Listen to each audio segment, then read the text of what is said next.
Hello viewers, আসসালামু আলাইকুম। সবাই কেমন আছেন? আশা করছি সবাই খুব ভালো আছেন। আমিও আলহামদুলিল্লাহ ভালো আছি।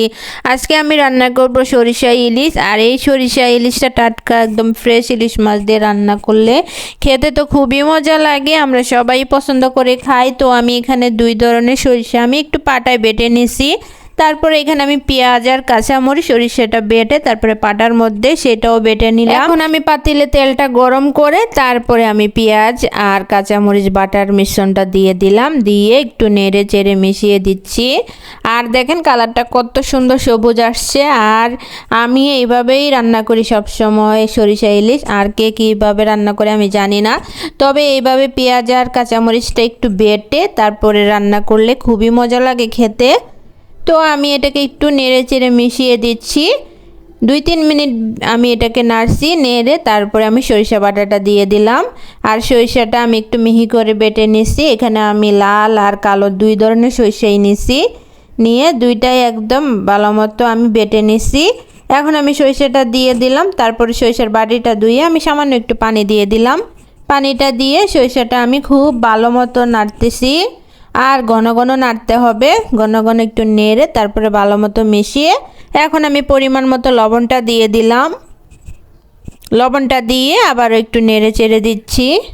আর এই সরিষা ইলিশটার মধ্যে ময় মশলা খুবই কম লাগে, আর অল্প মশলা এটা খেতে খুব টেস্ট হয়। তারপরে আমি হলুদ গুঁড়া দিয়ে দিলাম পরিমাণ মতো, কালারটা সুন্দর আসবে। আর এখানে আমি অল্প পরিমাণ লাল মরিচ গুঁড়া দিয়ে দিলাম। আর যেহেতু আমি কাঁচা মরিচটা দিয়েছি সেই জন্য মরিচের গুঁড়াটা খুবই অল্প দিলাম। তারপরে সামান্য একটু ধনে গুঁড়া দিয়ে দিলাম। এই তো ব্যাস। এখন আমি একটু পানি দিয়ে মশলাটা খুব ভালো মতো কষাবো, আর কোনো ধরনের মশলা দেওয়া লাগবে না। তো দিয়ে দিলাম আমি একটু পানি। পানিটা দিয়ে এখন ডেকে এটাকে আমি খুব ভালো মতো কষিয়ে নিব। এই তো দেখুন আমার মশলাটা খুব ভালো মতো কষানো হয়ে গেছে। যখন তেলটা উপরে চলে আসবে তখনই বুঝে নেবেন মশলাটা খুব পারফেক্টভাবে কষানো হয়ে গেছে। তো এখন মোটামুটি মশলাটা খুবই ভালো মতো কষানো হয়ে গেছে। এখন আমি মাছগুলা দিয়ে দিব। কে কে সরিষা ইলিশ খেতে পছন্দ করেন অবশ্যই কমেন্ট করে জানাবেন। আর আমি মশলাটা কষানো হয়ে গেছে, এখন আমি মাছগুলা দিয়ে দিলাম। মাছগুলা দিয়ে 1-2 মিনিট আমি একটু নেড়ে চেড়ে তারপরে সরিষার সাথে মিশিয়ে দিলাম। তো 1-2 মিনিট একটু নেড়ে চেড়ে তারপরে আমি এটা পানি দিয়ে দিব মাছটা সেদ্ধ হওয়ার জন্য। এই তো আমি 1-2 মিনিট মশলার সাথে মাছটা খুব ভালো মতো একটু কষিয়ে নিয়েছি, তারপর আমি পানি দিয়ে দিলাম। আর এখানে বেশি পানি দেওয়া লাগবে না, চুলার আঁচটা কমিয়ে তারপরে আমি এটা আস্তে আস্তে রান্না করে নিব। আর কালারটা তো দেখতে খুবই সুন্দর আসছে। আর এটা বিশেষ করে খেতেও খুবই মজা হয়েছে। আর এখন যেহেতু সবারই একটু ঠান্ডার সমস্যা হচ্ছে, এই সরিষা ইলিশটা রান্না করলে সবাই খেতে চায় আর সবারই ভালো লাগে। তো আমি সেই জন্য আজকে রান্না করে নিলাম। তো এই ফাঁকে আমি একটু আবার নেড়ে চেড়ে দিচ্ছি, এটা একদম বলক চলে আসছে। তো আমি আরও কিছুক্ষণ রান্না করে নিব। এই তো দেখুন আমার সরিষা ইলিশটা মোটামুটি রান্না হয়ে গেছে। তো আমি আবার এই ফাঁকে আরেকটু নেড়ে চেড়ে দিচ্ছি, আর ঝোলটা প্রায় শুকিয়ে গেছে।